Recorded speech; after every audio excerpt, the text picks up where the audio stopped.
ஆரோக்கியமான குடல், ஆனந்தமான வாழ்வு. திருச்சியில் அதிநவீன வசதிகளுடன் இயங்கி வரும் டாக்டர் கண்ணன்ஸ் கேஸ்ட்ரோமேட் மருத்துவமனை, திண்டுக்கல் மெயின் ரோட், திருச்சி. உங்கள் செரிமான மண்டல பிரச்சனை அனைத்திற்கும் சிகிச்சை அளிக்கப்படும்.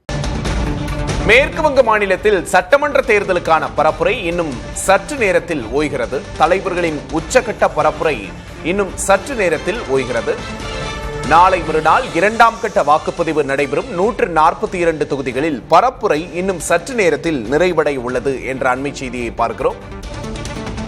மேற்கு வங்கத்தில் நாளை மறுநாள் 2ஆம் கட்ட வாக்குப்பதிவு நடைபெறுகிறது. 2ஆம் கட்டமாக அங்கு 142 தொகுதிகளுக்கு தேர்தல் நடக்கிறது. இந்த நிலையில் 2ஆம் கட்ட தேர்தலுக்கான பிரச்சாரம் இன்னும் சற்று நேரத்தில் நிறைவடைகிறது என்ற அண்மை செய்தியை பார்க்கிறோம். தலைவர்கள் உச்சகட்ட வாக்கு சேகரிப்பில் ஈடுபட்டிருக்கிறார்கள். முதற்கட்டத்தில் கிட்டத்தட்ட 91% அளவுக்கு வாக்குகள் பதிவாகி இருந்தது. இந்த நிலையில் நாளை மறுநாள் 2ஆம் கட்ட தேர்தல் நடைபெற இருக்கிறது.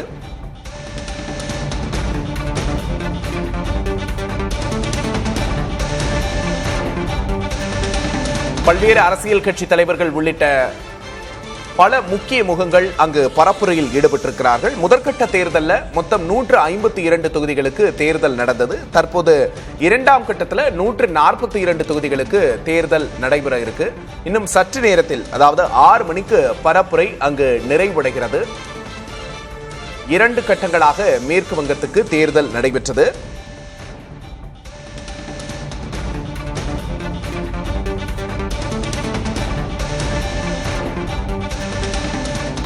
மேற்கு வங்காளத்தில் மொத்தம் 294 தொகுதிகள் இருக்கின்றன. அதுல முதற்கட்டமா 154 தொகுதிகளுக்கு தேர்தல் நடந்து முடிஞ்சிருச்சு. தற்போது 142 தொகுதிகளுக்கான தேர்தல் நாளை மறுநாள் நடக்க இருக்கு. இந்த நிலையில அதற்கான பிரச்சாரம் தற்போது நிறைவடைய இருக்கிறது. அண்மை செய்தியை பார்க்கிறோம். கூடுதல் விவரங்களை செய்தியாளர் கணபதியிடம் கேட்கலாம். கணபதி, இன்னும் சற்று நேரத்தில் 2ஆம் கட்ட பரப்புரை ஓய்கிறது. எந்தெந்த தொகுதிகளில் 2ஆம் கட்ட தேர்தல் நடைபெற இருக்கு? இந்த 2ஆம் கட்ட மேற்கு வங்க தேர்தலில் நம்ம முக்கியமா பார்க்க வேண்டிய விஷயங்கள்லாம் என்னென்ன? தமிழ்நாட்டில் வாக்குப்பதிவு நடைபெற்ற ஏப்ரல் 23ஆம் தேதி அன்று மேற்கு வங்க மாநிலத்திலே முதல் கட்ட வாக்குப்பதிவு நடைபெற்றது. 2வது கட்ட வாக்குப்பதிவு நாளை மறுநாள், அதாவது 29ஆம் தேதி நடைபெற இருக்கிறது.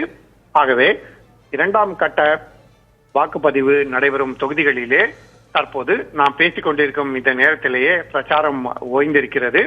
பரப்புரை ஓய்ந்து நாளை பரப்புரை எதுவும் கிடையாது. நாளை மறுநாள் வாக்குப்பதிவு, அதன் பிறகு மே 4ஆம் தேதி வாக்கு எண்ணிக்கை என்று இறுதி கட்டத்தை 5 மாநில சட்டமன்ற தேர்தல் அடைந்திருக்கிறது. ஏற்கனவே நாம் பார்த்திருந்தோம், அஸ்ஸாம், கேரளா மற்றும் புதுச்சேரி மாநிலங்களிலே முதலிலே ஒரே நாளிலே வாக்குப்பதிவு நடைபெற்று முடிவடைந்தது. பின்னர் தமிழ்நாட்டிலே வாக்குப்பதிவு நடைபெற்ற நாள் அன்று மேற்கு வங்க மாநிலத்திலே முதல் கட்ட வாக்குப்பதிவு நடைபெற்றது. ஆகவே இன்றுடன் இந்த 5 மாநில சட்டமன்ற தேர்தல்களுக்கான பரப்புரை முழுவதுமாக நிறைவு பெறுகிறது. நாளை மறுநாள் வாக்குப்பதிவு நடைபெறும் தொகுதிகளிலே மிகவும் முக்கியமாக மேற்கு வங்க முதல்வர் மம்தா பானர்ஜி போட்டியிடும் பவானிபூர் தொகுதி, அதே போல திரிணாமுல் காங்கிரஸ் கட்சியைச் சேர்ந்த ஃபிரத் ஹக்கீம் போட்டியிடும் கல்கத்தா துறைமுகம், பிரத்ய பாசு போட்டியிடும் தம்டம் தொகுதி மற்றும் பாரதிய ஜனதா கட்சியின் ஸ்வபன் தாஸ் குப்தா. நம்ம பேசிக்கிட்டு இருக்க தற்போதைய நேரத்தில் மேற்கு வங்க மாநிலத்தில் சட்டமன்ற தேர்தலுக்கான பரப்புரை 6 மணி ஆகிவிட்டது. தற்போது ஓய்ந்திருக்கிறது. நாளை மறுநாள் 2ஆம் கட்ட வாக்குப்பதிவு நடைபெறும் 144 தொகுதிகளில் பரப்புரை நிறைவடைந்திருக்கிறது. கொல்கத்தா, ஹவுரா, ஹூப்ளி உள்ளிட்ட பகுதிகளில் பரப்புரை நிறைவடைந்திருக்கு. குறிப்பா நீங்க சொன்ன மாதிரி முதல்வர் மம்தா பானர்ஜி போட்டியிடும் தொகுதியும் இந்த 2ஆம் கட்டத்தில் வருது. 152 தொகுதிகளில் முதற்கட்ட வாக்குப்பதிவு என்பது நடந்து முடிந்தது. தற்போது 2ஆம் கட்ட வாக்குப்பதிவு நடக்க உள்ள பகுதிகளில் பலத்த பாதுகாப்பு ஏற்பாடுகள் செய்யப்பட்டுள்ளன. மேற்கு வங்க மாநிலத்தில் சட்டமன்ற தேர்தலுக்கான பரப்புரை ஓய்ந்திருக்கிறது. நாளை மறுநாள் 29ஆம் தேதி 142 தொகுதிகளில் பரப்புரை ஓய்ந்து தேர்தல் நடக்க இருக்கிறது.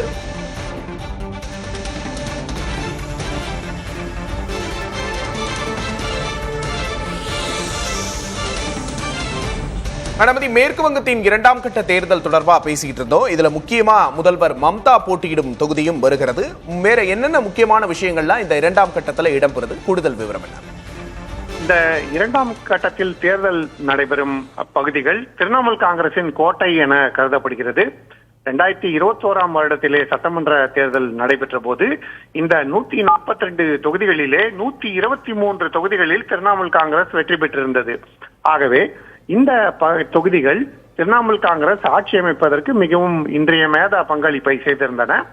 இந்த முறை அதே போல திரிணாமுல் காங்கிரஸ் இந்த தொகுதிகளிலே பலமாக வாக்குகளை தன் பக்கம் ஈர்த்து வெற்றிக்கு வழிகோலுமா, அல்லது பாரதிய ஜனதா கட்சி திரிணாமுல் காங்கிரசின் இந்த கோட்டையை தகர்க்க முயற்சிக்குமா என்பது தற்போதுள்ள முக்கிய கேள்வியாக இருக்கிறது. நீங்கள் ஏற்கனவே சொன்னது போல பிரதமர் நரேந்திர மோடி, உள்துறை அமைச்சர் அமித்ஷா ஆகியோர் பாரதிய ஜனதா சார்பாக தீவிர பிரச்சாரத்தில் கடந்த சில நாட்களாக ஈடுபட்டிருந்தார்கள். அதே போலவே திரிணாமுல் காங்கிரஸ் கட்சி சார்பாக முதலமைச்சர் மம்தா பானர்ஜி உள்ளிட்டோர் தீவிர பரப்புரையில் ஈடுபட்டிருக்கிறார்கள். 15 வருடங்களாக மம்தா பானர்ஜி ஆட்சி நடைபெற்று வரும் நிலையில் தற்போது பாரதிய ஜனதா கட்சி எப்படியாவது அவரது திரிணாமுல் காங்கிரஸ் கட்சியை தோற்கடிக்க வேண்டும் என தீவிர முயற்சியில் ஈடுபட்டிருக்கிறது. அந்த முயற்சிக்கு பலன் கிட்டுமா என்பது மே 4ஆம் தேதி தெரிய வரும். தமிழகம், புதுச்சேரி, கேரளா, அசாம் உள்ளிட்ட மாநிலங்களின் வாக்குகள் எண்ணப்படும் போது மேற்கு வங்கத்திலும் வாக்குகள் எண்ணப்படும். அதிக அளவு பாதுகாப்புடன் நடைபெற்ற சட்டமன்ற தேர்தல் என்கிற பெயரை மேற்கு வங்க சட்டமன்ற தேர்தல் பெறுகிறது.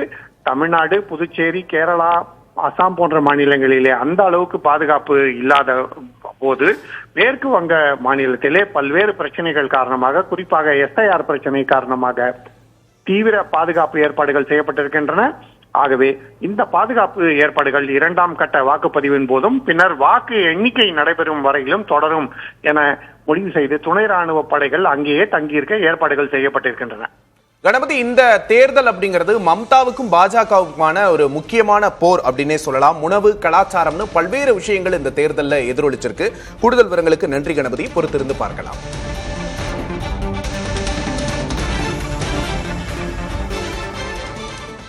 ஆரோக்கியமான குடல், ஆனந்தமான வாழ்வு. திருச்சியில் அதிநவீன வசதிகளுடன் இயங்கி வரும் டாக்டர் கண்ணன்ஸ் கேஸ்ட்ரோமேட் மருத்துவமனை, திண்டுக்கல் மெயின் ரோட், திருச்சி. உங்கள் செரிமான மண்டல பிரச்சனை அனைத்திற்கும் சிகிச்சை அளிக்கப்படும்.